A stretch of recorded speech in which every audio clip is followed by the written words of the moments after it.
ବିଜୁ ବାବୁଙ୍କ ନାଁରେ ଟ୍ରଷ୍ଟ ହବ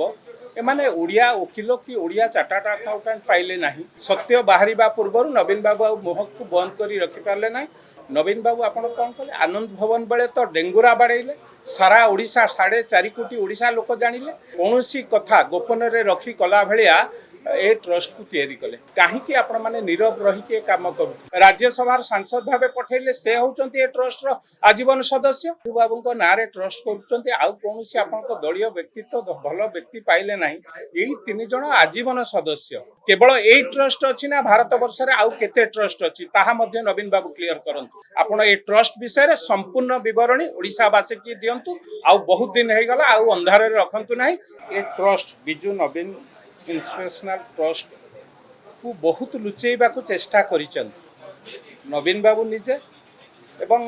तांको दलर पूर्वतन नेता जे सन्यासी हो जाइछन्ति निजुको कहउछन्ति एवं एबेकार राज्यसभार सांसद जे निर्वाचित हेले संतृप्त मिश्र महोदय समस्त मिलित सहयोग रे से ट्रस्ट गठन होइछि। ट्रस्ट गठन हबारे कहा को मना नहीं ट्रस्ट समस्ते गठन करें विशेष भाव में ए माटीर सुयोग्य संतान बिजू बाबू नाम जिते ट्रस्ट गठन होची आमे समस्ते ताकू आनंद रे ग्रहण करूँ किंतु ए ट्रस्ट गठन करिथिबा जो नेतृत्व माने जो 3 जन व्यक्ति कहीं ट्रस्ट विषय रे साधारण लोकों को सूचना दे नथिले साधारण लोक नुह तांको दलीय नेतृत्व मानक मध्य ए कथा कही नथिले एवं पचारिला परे से दिन प्रभात विश्वाल पूर्वतन विधायक ए कथा को जेतेबेले प्रश्न करिसंती एभली ट्रस्ट नाही बोली मध्य कहिथिले एवं आपण माने देखिसंती प्रेस माध्यम रे प्रमीला मल्लिक एवं गौतम बुद्ध दास महोदय 2 जन विधायक ए कथा को सीधा सीधा मना करथिले जे एभलिया ट्रस्ट नाही जो माने कहउचंती मिछ कहउचंती ओडिसावासी की भुआ बुलाउचंती गत काली नवीन बाबू कहिला परे तांको 2 जन विधायक मुहरे ये शक्त चापड़ा नुहे कि जदि आपणकर नेतांकर आपणक उपरे भरोसा नाही ओडिसावासींकर से नेतृत्वक उपरे भरोसा आसीबो किपरि तापर आउ गोटे कथा ए ट्रस्ट जदि हैला बिजू बाबू ओडिसार रत्न ओडिसार संपत्ति आज मध्य बिजू बाबू कथा पड़िले सारा ओडिसावासी मनरे तांको प्रति गोटे अहेतुक अनुकंपा आसे बिजू बाबू आमर श्रेष्ठ पुरुष बिजू बाबू ओडिया को एते भल पाउथिले किंतु बिजू बाबू नारे ट्रस्ट हम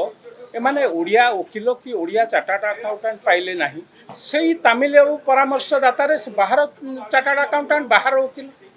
कहीं ये सब ओडिसावासी प्रति प्रतारणा कौन पाई आम मना करूना ट्रस्ट काली गत काली नवीन बाबू स्पष्टीकरण देइछन आउ संभाली पारिले नहीं छाती फाटी गला कारण से जानिचंती आउ अल्प दिन पर सत्य बाहरी आसीबो सत्य बाहरिबा पूर्व नवीन बाबू आ मुह को बंद करी रखि पारले नहीं सत्य बाहरी आसला जेतेबेले आपण आगे आसी परिप्रकाश करिसंती एवं विधायक तांको दलर विधायक मुह को मध्य कला पकई देइचंती नवीन बाबू कहितले बिजू बाबू होचंती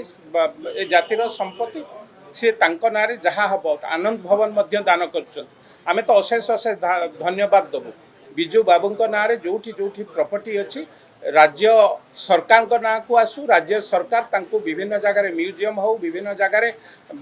दातव्य चिकित्सालय ठारू आरंभ करी जोठी जोठी बिजू बाबूकर कौन प्रॉपर्टी रही जाइछि ताहा साधारण लोकों पाखरे मध्य पहुँचू साधारण लोक जानतु बिजू बाबू ए जातिर गोटे श्रेष्ठ नेतृत्व किभली भाबे तांको ना को लेकिन आमे परवर्ती पीढ़ी पाखे पहुँचू नवीन बाबू आपण कौन कले आनंद भवन बेले तो डेंगुरा बाड़ेले सारा ओडिशा 4.5 कोटी ओडिशा लोक जानिले ए ट्रस्ट कला बेले कहीं ओडिसावासी की आपण माने न जणई कौनसी कथा गोपन रे रखी कला भलिया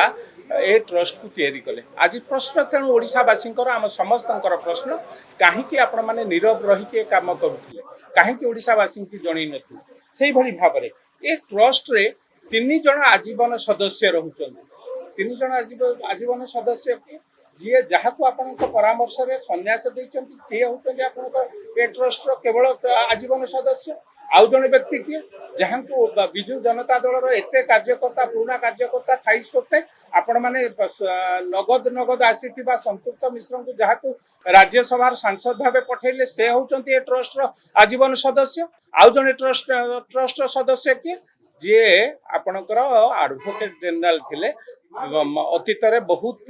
କାରନାମା କୀର୍ତ୍ତି କାରନାମା କରିଛନ୍ତି ତାଙ୍କ ନାଁରେ କୀର୍ତ୍ତି କାରନାମା ଅଛି ସିଏ ହଉଛନ୍ତି ଆଜୀବନ ସଦସ୍ୟ ଆପଣଙ୍କୁ ଆଉ ବିଜୁ ବାବୁଙ୍କ ନାଁରେ ଟ୍ରଷ୍ଟ କରୁଛନ୍ତି ଆଉ କୌଣସି ଆପଣଙ୍କ ଦଳୀୟ ବ୍ୟକ୍ତିତ୍ୱ ଭଲ ବ୍ୟକ୍ତି ପାଇଲେ ନାହିଁ ଏଇ 3 ଜଣ ଆଜୀବନ ସଦସ୍ୟ ତେଣୁ କୋଉଠି ନା କୋଉଠି ସନ୍ଦେହ ପ୍ରକାଶ ପାଉଛି ସମସ୍ତଙ୍କ ମନରେ ଭାରତୀୟ ଜନତା ପାର୍ଟି ବା ଆମ ମନରେ ନୁହେଁ 4.5 କୋଟି ଓଡ଼ିଶା ଲୋକଙ୍କର ତାଙ୍କ ଦଳର ନେତୃତ୍ୱଙ୍କର ମଧ୍ୟ ଏ ଟ୍ରଷ୍ଟ ଉପରେ ସନ୍ଦେହ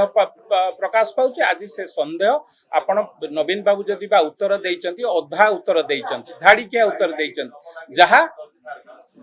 ସାପ ମରିବ ନାହିଁ କି ବାଡ଼ି ଭାଙ୍ଗିବ ନାହିଁ ସେଇଭଳି ଆନ୍ସର ଦେଇଛନ୍ତି ତେଣୁ ଆଜି ଓଡ଼ିଶାବାସୀଙ୍କ ଆଗେ ନବୀନ ବାବୁ କ୍ଲିୟର କରନ୍ତୁ କଣ ପାଇଁ ଏ ଟ୍ରଷ୍ଟରୁ ଆପଣଙ୍କ ମାଧ୍ୟମରେ କେତେ ଚାନ୍ଦା ବାହାର ଚାନ୍ଦା ଅଫିସିଆଲି କେତେ ଯାଇଛି ନନ୍ ଅଫିସିଆଲି ନ ଦେଇ ପାରିଥାନ୍ତି ଆପଣଙ୍କ